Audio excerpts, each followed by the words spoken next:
और class chapter 5 science का तत्वों का आवर्त वर्गीकरण मोस्ट इम्पोर्टेंट क्वेश्चन देखेंगे, तो आराम से आप लोग समझोगे।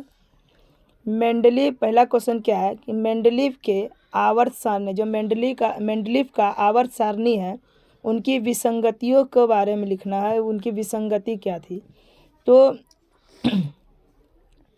या बोल सकते हो कि आधुनिक आवर्त सारणी के आवर्त की कुल संख्या कितनी थी। ये इसी क्वेश्चन में आधुनिक आवर्त सारणी में कितने ऊर्ध्वाधर स्तंभ थे, इसके बारे में सभी हम इसी प्रश्नों के अनुसार जानेंगे।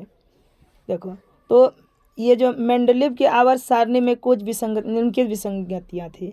क्वेश्चन क्या है, मेंडलीव के जो आवर्त सारणी है उनके विसंगतियों के बारे में बताना है।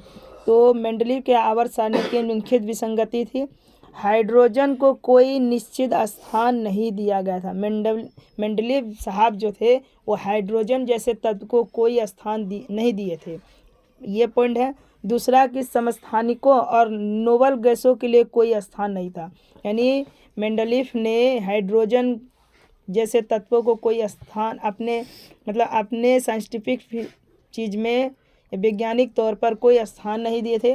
समस्थानिकों और नोबल गैसों का कोई स्थान नहीं था। एक तत्व से दूसरे तत्व की ओर बढ़ने पर परमाणु द्रव्यमान नियमित रूप से नहीं बढ़ते थे। इनके द्वारा कहा गया था, विसंगति का मतलब है कि इनके द्वारा जितने भी गतियाँ बताई गई थी उसके बारे में बताए। तो पहला मेंडलीव क्या था, मेंडलीव का कहना था कि हाइड्रोजन का कोई मेरे जगह पर कोई निश्चित स्थान नहीं है। समस्थानिक और नोबल गैसों का कोई स्थान नहीं है। दूसरा कि एक तत्व से दूसरे तत्वों को बढ़ाने पर परमाणु द्रव्यमान नियमित रूप से साझा नहीं करते हैं, या नियमित रूप से नहीं बढ़ते हैं, ये कहा था। अगला बात आप क्या बोला था कि कुछ अधिक परमाणु द्रव्यमान वाले तत्व कम परमाणु द्रव्यमान वाले के तत्व के पहले रख दिए जाते हैं। इनका कहना था असमान गुण वाले तत्वों का एक ही वर्ग में रख दिया जाता था। इस चैप्टर में कोई खास क्वेश्चन नहीं था, इसलिए ज़्यादा नहीं लिए, एक क्वेश्चन ही लिए। तो इस क्वेश्चन को ध्यान से समझना। क्या हुआ कि मेंडलीव के आवर्त सारणी विसंगति, अब अपनी भाषा में सुना है। मेंडलीव का कहना था कि हाइड्रोजन तथा समस्थानिक और नोबेल गैसों का मेरे तत्वों में कोई स्थान नहीं है। दूसरा, एक तत्व दूसरे तत्व की ओर बढ़ने पर परमाणु का द्रव्यमान नियमित रूप से नहीं बढ़ेगा। दूसरा कि असमान जिस तत्वों का गुण समान नहीं है वो एक ही वर्ग में रख दिया जाएगा। जिस तत्वों का गुण समान नहीं है, एक जैसा गुण नहीं है, उस तत्वों को एक ही जगह रखा जाएगा। पहला क्या समझे, हाइड्रोजन, समस्थानिक और नोबल गैसों के लिए उनके लिए कोई स्थान नहीं था। अधिक परमाणु संख्या वाले तत्व कम परमाणु वाले द्रव्यमान वाले तत्वों में पहले रख दिए जाएंगे। असमान गुण वाले तत्व जितने होते हैं तो उनको एक ही वर्गों में रखा जाएगा। अगला हम लोगों ने जो जितना चैप्टर था है ना, केमिस्ट्री का 5 चैप्टर हम लोगों ने कंप्लीट कर चुके हैं। तो अब हम बायोलॉजी चैप्टर में आएंगे, है ना, जैव प्रक्रम। उससे केमिस्ट्री में उससे ज़्यादा कुछ नहीं आएगा उस क्वेश्चन से। परीक्षा का मतलब है कि हमको क्वेश्चन बनाना है, सिर्फ क्वेश्चन को बनाना है, बनना चाहिए। उसके बाद फिर हम मेन चैप्टर को फिर थोड़ा सा बुक के माध्यम से बताएंगे, चिंता मत करो ना। जैव प्रक्रम, तो हरे पौधे में किस घटक के अभाव में प्रकाश संश्लेषण संभव नहीं है, यानी हरे पौधे में किसके अभाव के चलते प्रकाश संश्लेषण नहीं हुआ। तो हरे पौधे जो होते हैं उसमें अगर क्लोरोफिल नहीं पाया जाएगा तो प्रकाश संश्लेषण संभव नहीं। अपनी भाषा, हरे पौधों में प्रकाश संश्लेषण तब नहीं होगा जब क्लोरोफिल नहीं पाया जाएगा। एक पॉइंट में जवाब हो गया।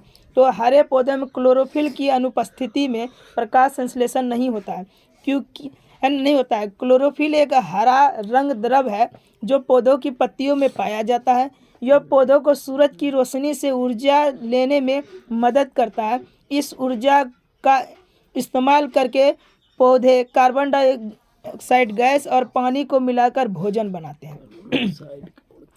तो क्लोरोफिल, या कहने का मतलब हरे पौधे में किसके अभाव के चलते खाना नहीं बना पाएंगे, भोजन नहीं पनप पाएंगे। तो बोलोगे हरे पौधे क्लोरोफिल के अभाव में भोजन तैयार नहीं कर पाएंगे, क्योंकि क्लोरोफिल के द्वारा ही सूर्य से प्रकाश, है ना, सूर्य से प्रकाश लेते हैं और उस प्रकाश से और वातावरण से कार्बन डाइऑक्साइड लेते हैं और तथा जड़ों से खनिज लवण और मिट्टी मिला करके ये भोजन तैयार करते हैं। ऐसे बोल सकते हो। तो आप लोगों को समझ में आया। अगला क्वेश्चन क्या है कि हरित लवक के किस भाग में प्रकाश संश्लेषण की क्रिया होती है? तो हरित लवक या क्लोरोप्लास्ट, हरित लवक को क्लोरोप्लास्ट भी कहा जाता है। तो हरित लवक या क्लोरोप्लास्ट के ग्रेना में, कहाँ पर? ग्रेना में प्रकाशिक क्रिया और एस्ट्रोमा में अप्रकाशिक अभिक्रिया होती है। हरित लवक में एक दोहरी झिल्ली की संरचना होती है। हरित लवक के अंदर थाइलाकोइड ढेर होते हैं जिन्हें ग्राना कहा जाता है। जिन्हें क्या कहा जाता है? ग्राना कहा जाता है। ग्राना के आसपास की जगह को एस्ट्रोमा कहा जाता है। क्या कहा जाता है? एस्ट्रोमा कहा जाता है। और इसी एस्ट्रोमा के तौर पर प्रकाश संश्लेषण की प्रक्रिया पौधे के सभी क्लोरोप्लास्ट युक्ति कोशिकाओं में होती है। तो अगर नहीं होता है उतना तो डायरेक्ट बोल सकते हैं हरित लवक के किस भाग में प्रकाश संश्लेषण की क्रिया होती है? तो बोलोगे हरित लवक के युक्त कोशिकाओं में प्रकाश संश्लेषण की क्रिया होती है। यानी हरित लवक में जितनी कोशिकाएं पाए जाते हैं उसमें प्रकाश संश्लेषण की क्रिया होती है। हरित लवक के ग्रेना भाग में प्रकाश संश्लेषण की क्रिया होती है। हरित लवक के प्रकाश संश्लेषण की क्रिया क्लोरोफिल में होती है। पहला बोल सकते हैं हरित लवक कहाँ प्रकाश संश्लेषण होती है? हरित लवक में एस्ट्रोमा में होती है प्रकाश संश्लेषण। हरित लवक के पाए जाने वाले कोशिकाओं में होती है प्रकाश संश्लेषण। हरित लवक के उनके पत्तियों में प्रकाश संश्लेषण होती है। हरित लवक के ग्रेना में होती है। अगला क्वेश्चन क्या? प्रकाश संश्लेषण का रासायनिक समीकरण, है ना, यानी प्रकाश संश्लेषण का रासायनिक समीकरण लिखे। सीधा 2 नंबर का आता है, सिर्फ कहता है कि समीकरण लिखे। तो प्रकाश संश्लेषण का रासायनिक समीकरण निम्नलिखित है, इस प्रकार है, लिख सकता हूँ 6CO2 + 6H2O प्लस सूर्य का प्रकाश, है ना, प्लस सूर्य का प्रकाश बटे क्लोरोफिल बटे क्लोरोफिल, ठीक है, ये याद रखना, बटे क्लोरोफिल। और उत्पाद में क्या बनता है? तीर दे करके 6H12O6, इसको ग्लूकोज कहा जाता है। क्या बोला जाता है? ग्लूकोज। और उसके बाद 6CO2 क्या बनता है? यानी सबसे पहले पौधों के लिए 6CO2 कार्बन डाइऑक्साइड चाहिए, जल चाहिए, उसके बाद सूर्य का प्रकाश क्लोरोफिल, उसके उत्पाद के रूप में ग्लूकोज मिलता है और ऑक्सीजन मिलता है। अगला क्वेश्चन होता है गुरुत्वाहन वर्ण क्या है? ठीक है, गुरुत्वाहन वर्ण क्या है? गुरुत्व मतलब होगा कि धरती की ओर, ठीक है, धरती की ओर जो पौधों के विभिन्न भागों में वाहन करती है, जो वर्ण होती है, जो रंगों के रूप में प्रवाहित करती है, उसे ही गुरुत्वाहन वर्ण कहते हैं। अब पेड़ पौधों में गुरुत्वाहन वर्ण के रूप में क्लोरोफिल पाया जाता है। वर्ण माने रंग होता है। परजीवी किसे कहते हैं? जो जीव, है ना, पर मतलब दूसरा, जीव, परजीव, जो जीव किसी दूसरे जीव के शरीर में, उस पर या उसके साथ रहते हैं, जो जीव किसी दूसरे जीव के शरीर में या उस पर या उसके साथ रहते हैं, उससे भोजन करते हैं, उन्हें क्या कहते हैं? परजीवी। उन्हें क्या कहते हैं? परजीवी। जैसे हमारे शरीर में जो क्या होता है कि उसके शरीर में रहते हैं या उसके शरीर पर रहकर या उसके साथ रहकर भोजन ग्रहण करते हैं, तो वो क्या कहलाते हैं? परजीवी कहलाते हैं। बोल सकते हो वैसा जीव जो किसी दूसरे जीव के शरीर में या शरीर में रहकर या उसके साथ रहकर उससे अपना भोजन प्राप्त करते हैं, उसे क्या कहते हैं? परजीवी कहते हैं। क्या कहते हैं? परजीवी। अमीबा का पाचन कैसे होता है? ठीक है, अमीबा का पाचन कुटपाद के द्वारा होता है। तो देखना, अमीबा को अपना भोजन का पता चलने पर जब उसको लगता है कि उसके सामने भोजन आता है, तो अपने वो स्यूडोपोडिया मतलब क्या? कुटपाद निकालता है। क्या निकालता है? कुटपाद को बाहर निकालता है। किसको निकालता है? बाहर निकालता है और भोजन को घेर लेता है है ना, सीडोपोडिया मतलब एक उंगली जैसी, 2 उंगली जैसी संरचनाएं निकालता है और उसको क्या करता है, भोजन को घेर लेता है। अपने भाषण सुनाए। अमीबा को जब भोजन का पता चलता है तो अमीबा अपने अंदर से एक 2 उंगली जैसी संरचना निकालता है और उस संरचना के माध्यम से उस भोजन को क्या कर लेता है, घेर लेता है। उसके बाद अपना भोजन को क्या कर लेता है, भोजन जैसे घेरा तो क्या लेता है, भोजन निगल लेता है और एक थैली जैसी संरचना बनाता है, एक थैला जैसा संरचना बना लेता है, जिसे भोजन रिक्तिका कहते हैं। क्या कहते हैं, जिसे भोजन रिक्तिका कहते हैं। भोजन रिक्तिका में कोशिका द्रव पाया जाता है। क्या पाया जाता है, कोशिका द्रव पाया जाता है। इसमें गहराई, ये क्या होता है, गहराई में धकेल देती है। क्या करती है, धकेल। जैसे ये तुम्हारा क्या हुआ, अभी आगे पिक्चर है, दिखाएंगे, समझाएंगे। देखिए, भोजन रिक्तिका लाइसोसोम से जुड़कर, भोजन रिक्तिका में क्या पाया जाता है, लाइसोसोम मिलता है और लाइसोसोम से जुड़ करके वो द्वितीय लाइसोसोम बनाता है। भोजन रिक्तिकाओं में पाचन एंजाइम होते हैं। भोजन रिक्तिका में क्या पाया जाता है, पाचन एंजाइम होते हैं। वो पाचन एंजाइम क्या करते हैं, उन खाद्य पदार्थ को क्या करते हैं, उसमें घोल लेते हैं। घोलने के दौरान भोजन को क्या करते हैं, तोड़ देता है। भोजन को क्या करता है, तोड़ करके सरल अवस्था में बना देता है और इस सरल अवस्था में तोड़ करके उसे घुलनशील बना देता है। क्या बना देता है, घुलनशील बना देता है। और पचा हुआ भोजन पदार्थ कोशिका द्रव में अवशोषित हो जाता है और अपचा हुआ भोजन जितना है ना, अपचित भोज पदार्थ कोशिका द्रव से अवशोषित हो करके, यानी पचा हुआ भोजन कहाँ चला जाता है, कोशिका द्रव में चला जाता है और अपचित भोजन पदार्थ को बाहर निकालने के लिए रिक्तिका घूमते घूमते कोशिका की सतह से चिपक जाते हैं और फट जाता है। आप समझो, थोड़ा सा नहीं समझ में आया तो पहला क्या करना, पॉइंट लिखना है, ध्यान से समझना। जब अमीबा के सामने भोजन आता है तो अमीबा अपने समझने की कोशिश करना। जब अमीबा के सामने भोजन आता है तो अमीबा अपने शरीर से 2 उंगली जैसी संरचना निकालता है। उस उंगली जैसी संरचना के द्वारा, है ना, उंगली जैसी संरचना के द्वारा उस भोजन को क्या करता है, पकड़ लेता है। उस पकड़ने के, जैसे ये अमीबा है ना, उस पकड़ने के दौरान एक ऐसे करके रिक्ति बनाता है, खाली जगह बनाता है। उस खाली जगह में कोशिका द्रव पाया जाता है। क्या पाया जाता है, कोशिका द्रव पाया जाता है, प्लाज्मा पाया जाता है। वो क्या करता है, ये कोशिका द्रव क्या करते हैं, उस भोजन को तोड़ने में काम करते हैं। भोजन को तोड़ करके सरल बना देते हैं, भोजन को तोड़कर सरल बना देते हैं और वो सरल बना के बाद उस जो पचा हुआ भोजन कोशिका द्रव में चला जाता है और अपचित पदार्थ जो है उसके जो है ना, बराबर, मतलब उसके हिस्से में बराबर बराबर लग जाता है और वो क्या करता है, बाहर निकाल देता है। यही उनकी पाचन करने की क्रिया है। अब देखो, अब कोशिका में पावर हाउस किसे कहते हैं, तो कोशिका में पावर हाउस माइटोकॉन्ड्रिया को कहते हैं। कोशिका के पावर हाउस किसे कहते हैं, माइटोकॉन्ड्रिया को कहते हैं। किसको कहते हैं, माइटोकॉन्ड्रिया को कहते हैं। तो माइटोकॉन्ड्रिया को कोशिका का पावर आप मतलब किसे कहते हैं वो तो जान गए, क्यों कहते हैं ये भी जान। अगर परीक्षा में आ जाए कि माइटोकॉन्ड्रिया को पावर हाउस क्यों कहते हैं, कोशिका का पावर हाउस किसे कहते हैं, माइटोकॉन्ड्रिया को कहते हैं। और माइटोकॉन्ड्रिया को कोशिका का पावर हाउस क्यों कहते हैं ये भी जान लो, है ना। कोशिका को पावर हाउस इसलिए कहा जाता है क्योंकि यह कोशिका के लिए ऊर्जा बनाता है। क्या बनाता है, कोशिका में क्या बनाता है, ऊर्जा बनाता है। क्या बनाता है, ऊर्जा, है ना। ऊर्जा मतलब तुम्हारा पावर हुआ। पौधे हरे क्यों होते हैं, तो आराम से बता सकते हो। पौधे हरे इसलिए होते हैं क्योंकि उनके अंदर, है ना, क्लोरोफिल नामक एक वर्णक पाया जाता है। क्या पाया जाता है, वर्णक पाया जाता है और यह वर्णक पौधों की पत्तियों और तनों के कोमल हिस्सों को हरा कर देता है। क्या कर देता है, जहाँ पर पत्ती और तना जो होता है, तना के कोमल भाग जो होता है उसको क्या कर देता है, हरा कर देता है। क्या करता है, हरा कर देता है। सजीव की जीवित इकाई क्या है, सजीव की जीवित इकाई क्या है, सजीव की जीवित इकाई कोशिका होती है। 1 नंबर में बोल सकते हो, 1 नंबर सजीव की जीवित इकाई क्या है, सजीव की जीवित इकाई उसकी कोशिका है। कोशिका को जीवन की मूल इकाई या जीवित चीज़ों में संरचना की गई है, कार्य की मूल इकाई को माना जाता है। यानी सजीव की जीवित इकाई क्या है, सजीव की जीवित इकाई कोशिका है। ये 2 नंबर मिल जाए, जैसा क्वेश्चन बोला जाए वैसा जवाब।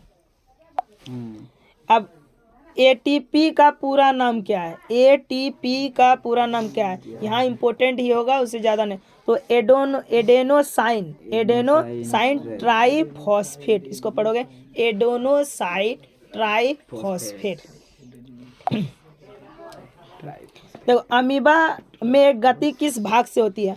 अमीबा में गति सीडोपोडिया या झूठे पैरों के जरिए होते हैं। सीडोपोडिया बोले ना कि उंगली जैसी जो संरचना होती है उस भाग में, जिधर जिधर वो उंगली निकालेगा उसी भाग में उसका क्या होगा? गति होगा, उसी जगह वो जाएगा। तो लिख सकते हो अमीबा की गति उसके झूठे पैर यानी क्या बोल सकते हैं? सीडोपोडिया में होती है। कहाँ होती है? सीडोपोडिया में होती है। आप थोड़ा सा विटामिन के बारे में जान लो, है ना। मतलब विटामिन के नाम लिखे और उनके रूप बताइए और कौन विटामिन से क्या होता है। तो पहला समझो विटामिन ए, थोड़ा सा दिखाई कम देगा, समझो। विटामिन ए की कमी से कई बीमारी होती है, मुख्यतः रूप से रतौंधी बीमारी कहा जाता है। क्या कहा जाता है? एग्जाम में आ सकता है विटामिन ए की कमी से कौन सी बीमारी होती है ना, कौन सी बीमारी होती है और इसे रोकने के लिए क्या करेंगे, बोल सकता है। तो विटामिन ए की कमी से रतौंधी बीमारी होती है, या तो संक्रमण या त्वचा की बीमारी हो जाती है। इसको रोकने के लिए, है ना, ज़्यादातर उसको गाजर, है ना, हरी सब्जियां या मक्खन, अंडा इत्यादि, है ना, खिलाना चाहिए, है ना। तो यानी विटामिन ए की कमी से कौन रोग होता है? रतौंधी रोग होता है।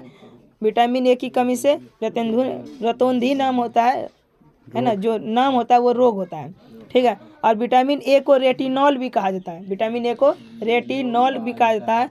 इसकी कमी से रतौंधी रोग होता है और इस रोग को दूर करने के लिए हम लोगों को गाजर, हरी सब्जियां, दूध, मक्खन, अंडा और जिगर, जिसको कलेजी बोलते हैं, है ना, वो भी खाना चाहिए। विटामिन बी, है ना, विटामिन बी की कमी से बेरी बेरी बीमारी होता है। कौन बीमारी होता है? बेरी बेरी होता है और यह वृद्धि रुकना बंद हो जाता है, वृद्धि होना बंद हो जाता है। जैसे इसको रोकने के लिए अनाज, है ना, फलियां, सोयाबीन, दूध आदि खाना चाहिए ज़्यादातर मात्रा में, है ना। सब विटामिन सब चीज़ में पाया जाता है। अगला आता है तुम्हारा विटामिन सी। विटामिन सी से कौन बीमारी? स्कर्वी बीमारी होता है। कौन होता है? स्कर्वी बीमारी होता है। इसको रोकने के लिए नींबू के है ना, नींबू के रस के फल, टमाटर, है ना, आंवला और सब्जी भी खाना चाहिए। विटामिन डी की कमी से सूखा रोग होता है। कौन रोग होता है? सूखा, जिसे रिकेट्स भी कहा जाता है। क्या कहता है? जिसे रिकेट्स कहा जाता है। इसको रोकने के लिए मक्खन, मछली का तेल, अंडा, न सूरज का प्रकाश जरूरी है। सबसे पूछा जाएगा सबसे ज़्यादा विटामिन डी किस में पाया जाता है? तो सूरज के प्रकाश में, है ना। ये नहीं कि धूप में पूरी दिन रहो, सूरज का प्रकाश तभी काम करेगा। सुबह का जो सूरज का जो रोशनी होता है वो रोशनी लगाना, मतलब प्रकाश लगाना बहुत जरूरी होता है, उसमें विटामिन डी पाया जाता है। तो एग्जाम में पूछ लेगा कि सूरज के प्रकाश में कौन सा विटामिन पाया जाता है? डी। विटामिन डी पाया जाता है। अगला है विटामिन ई। विटामिन ई जो है जनन क्षमता की कमी होती है, जनन क्षमता, है ना, या पेशीय कमजोरी। पेशीय मतलब मांस तांस में, शरीर में जकड़न होना, दर्द होना, उसकी कमी से होता है, इसलिए विटामिन ई। और जनन क्षमता मतलब जनन क्षमता क्या हुआ कि तुम कोई पुरुष जो है, किसी महिला को बाल बच्चा नहीं होता, उसको उसकी जनन क्षमता कम हो जाती है। किसके कारण? विटामिन ई की कमी से। उसके ज़्यादातर तेल, गेहूँ यानी डाटे गेहूँ नहीं खिला देना, गेहूँ का है ना, आटा, अंडे की जर्दी या सोयाबीन इत्यादि, ये सब पाया जाता है ना। विटामिन के किसकी कमी होती है? विटामिन के कारण जो है क्या होता है कि चोट लगने से, जिसके अंदर विटामिन की कमी होगी ना, के की कमी, किसी को अगर चोट लगेगा ना तो वो तुरंत कट जाएगा, कटने से उसका खून बंद ही नहीं होगा, धड़ाधड़ खून चलता रहेगा अगर जिसके अंदर विटामिन की कमी है। जिसके अंदर विटामिन के अच्छा है ना, तो जैसे खून कैसे निकलेगा तो वो तुरंत वो घाव जो है भर जाएगा, है ना, वही रक्त का थक्का बन जाता है। क्या बनता है? रक्त का थक्का बन जाता है। इसलिए देखना जब कोई किसी आदमी का खून अगर निकलता है बाहर या कोई चीज़ होता है तो वो खून तुरंत जम जाता है, और जो खून जल्दी नहीं जमता है तो समझो उसके शरीर में विटामिन के की कमी है। विटामिन के की कमी के कारण शरीर का खून का थक्का नहीं बनता है, और जिसके चलते क्या होता है? प्लेटलेट कहा जाता है। प्लेट या बिंबाणु के चलते ही शरीर के रक्त का क्या होता है? थक्का बन जाता है।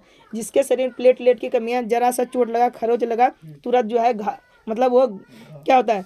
वो सही हो जाता है, खून थक्का बंद करके ब्लड को रोक देता है। और जिसके अंदर विटामिन के की कमी होगी तो इसका मतलब क्या हो जाएगा, उसको अगर कटेगा तो खून का रक्त जो है बहते रहेगा, रुकना नहीं लेगा, है ना। और इसको रोकने के लिए हरी सब्जी ज़्यादातर खाइए, है ना, सोयाबीन खाइए। आंत के बैक्टीरिया, आंत में जो बैक्टीरिया हो जाता है उसको दूर करिए, वो कारण होता है।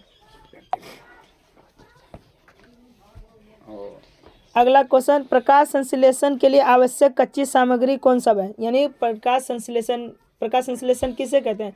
तो उसके लिए जैसे प्रकाश संश्लेषण में पेड़ पौधे क्या बनाते हैं, भोजन बनाते हैं। भोजन बनाने के लिए पेड़ पौधे को क्या चाहिए, वही सामग्री हुआ। जैसे हम लोगों को खाना बनाने के लिए कई चीज़ होता है, उसी प्रकार पेड़ पौधे को बनाने के लिए कई चीज़ चाहिए।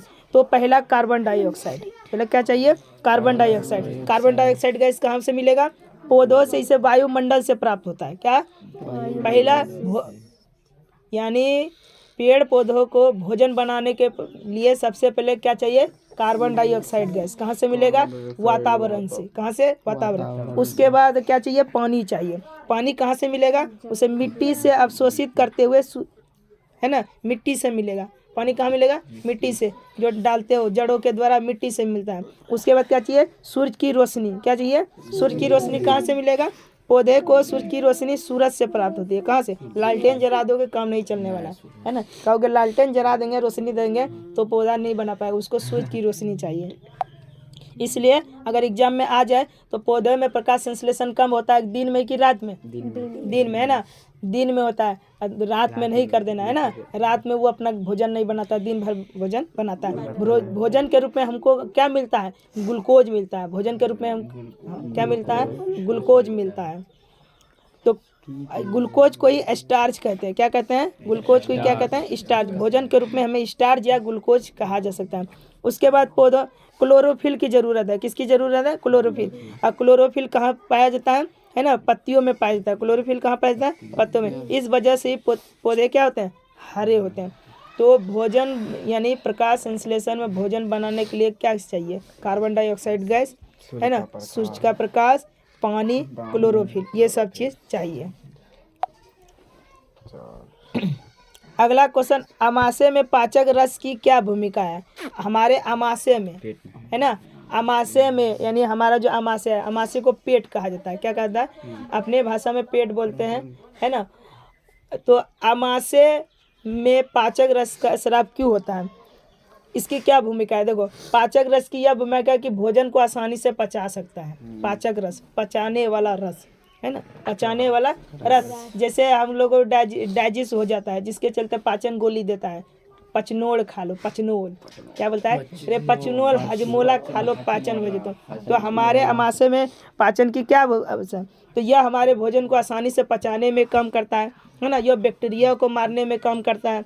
दूसरा, कड़े पदार्थ, है ना, जो कड़ा पदार्थ, जैसे अब कोई आदमी भात खाता है तो ज़्यादा चबा नहीं पाता है ना, कुछ भात चबाता है, कोई रोटी खाता है तो ऐसे गिल देता है, थोड़ा सा चबाया, चपर के हल्का सा ढकेल दिया, है ना, भात लिया थोड़ा इधर उधर किया, वो ढकेल दिया, तो वो भोजन पचता नहीं है। तो हमारे अंदर में जो रस पाया जाता है, पचाने वाला रस, उस भोजन को जो भोजन बच जाता है उस भोजन को तोड़ता है। क्या करता है, तोड़ता है और उसको पचाने में कम है। तो बोल सकते हो कि हमारे अमाशय में पाचन रस की क्या भूमिका, हमारे अमाशय में पाचन रस की निम्नलिखित भूमिका। यह भोजन को अम्लीय बनाता है ना, भोजन को अम्लीय, यह भोजन को, है ना, पचाने में कम करता है। यह भोजन को बड़े बड़े अणुओं को छोटे छोटे अणुओं में तोड़ने का काम करता है। यह भोजन में आए बैक्टीरिया, मतलब अब भोजन करे तो दिखाई नहीं दे रहा है ना, अगर इससे देखोगे तो कई कीटाणु निकलने वाला है। तो ये हम खाए, हम सोच रहे हैं कि थोड़ी दालें भात थोड़ी खा रहे हैं, अब कोई मक्खी उड़कर आ जाता है, उसमें वो कीटाणु आता है, तो है ना, दिखाई नहीं देता, तो मान लो भोजन खाया चला जाता है, तो वो भोजन के साथ साथ कीटाणु भी जाता है, उस कीटाणु को मारने में काम करता है। बता दोगे हमारे भोजन में अमाशय का क्या काम है ना, कीटाणुओं को मारना, भोजन को अच्छी तरह पचाना, भोजन को अम्लीय बनाना, और भोजन को बड़े बड़े पदार्थ, है ना, छोटे छोटे कणों में तोड़ना। अच्छा, कोशिका के 4 कोशिकांग के नाम लिखे, है ना, कोशिका के 4 कोशिका अंगों के नाम लिखे। तो पहला माइटोकॉन्ड्रिया, लवक, राइबोसोम, है ना, कोशिका द्रव। कोशिका के 4 अंग, माइटोकॉन्ड्रिया, लवक, राइबोसोम, कोशिका द्रव।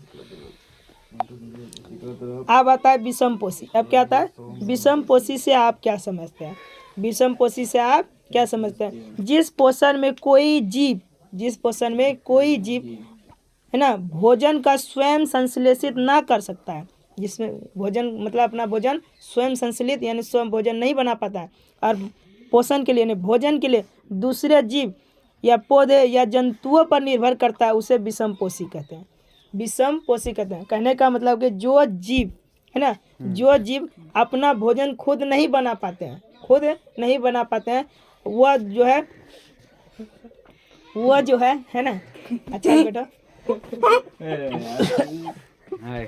वीडियो बने हंसता है, वीडियो बनता है। बंद करो।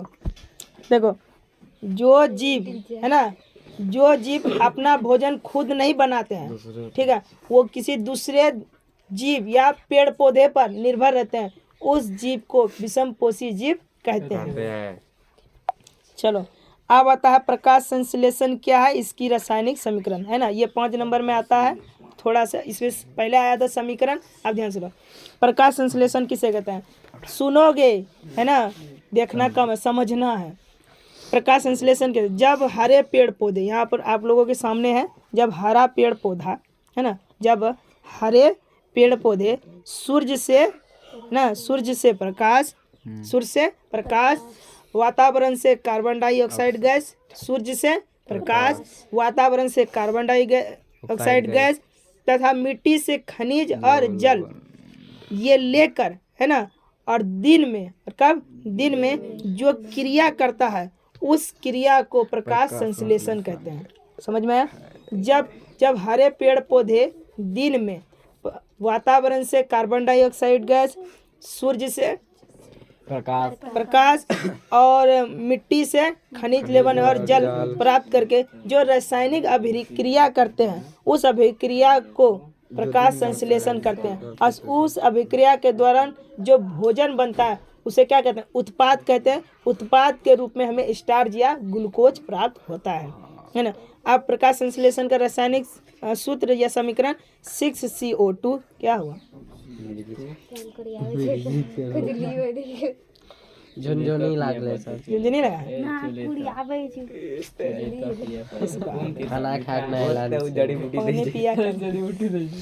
अच्छा छोड़ो, तो इसका समीकरण 6CO2 + 6H2O सूर्य का प्रकाश बटे क्लोरोफिल 6H12O6 + 6O2। तो आज के लिए इतना ही रहने दो, है ना, ज़्यादा जरूरी नहीं है, ठीक है, फिर अगला दिन बताएंगे।